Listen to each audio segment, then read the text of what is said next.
আরও একটি interesting video.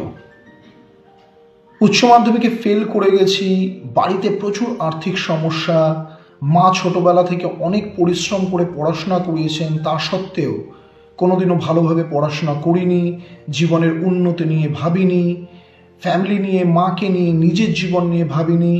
তাই আজ কি হয়েছে, উচ্চ মাধ্যমিকে ফেল করে গেছি এবং উচ্চ মাধ্যমিকে ফেল করার কারণে আমার মন মানসিকতা ভেঙে গেছে এবং আমি সিদ্ধান্ত নিয়েছি যে আমার দ্বারা জীবনে আর কিছু হবে না, আমি একটি ছোটোখাটো জায়গায় কাজ করে জীবন চালিয়ে নেব।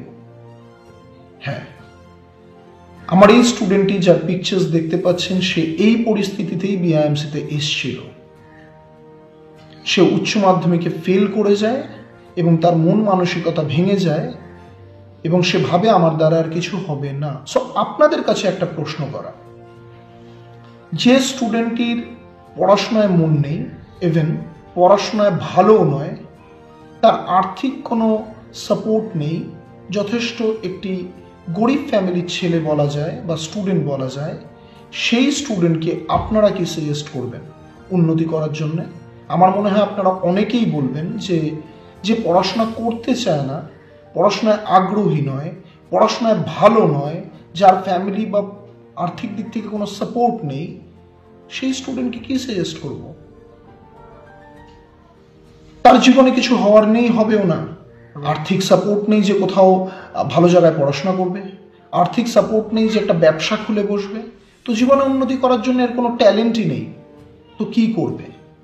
হ্যাঁ, বিআইএমসি একমাত্র ঠিকানা যে এই ধরনের ছাত্রছাত্রীদের লাইফ গড়ে তুলছে।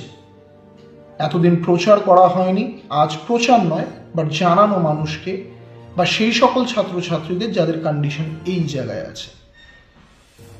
সো ও এই পরিস্থিতিতে এসছিল, বিআইএমসি ওকে ট্রেনিং করায়। ট্রেনিং কিসে করায়?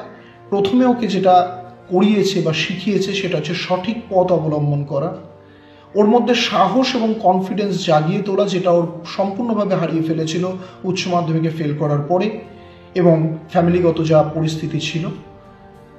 ওর মধ্যে সাহস জাগিয়ে দেওয়া, ওর মধ্যে কনফিডেন্স বাড়িয়ে তোলা, এগুলো প্রথমে বিআইএমসি করিয়েছে, দেন ওকে ট্রেনিং করিয়েছে।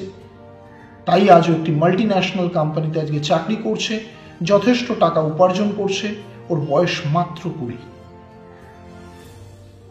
সো বিআইএমসিতে এই মিরাকেলগুলো ঘটে অ্যান্ড ঘটছে অ্যান্ড আগামী দিনেও ঘটবে।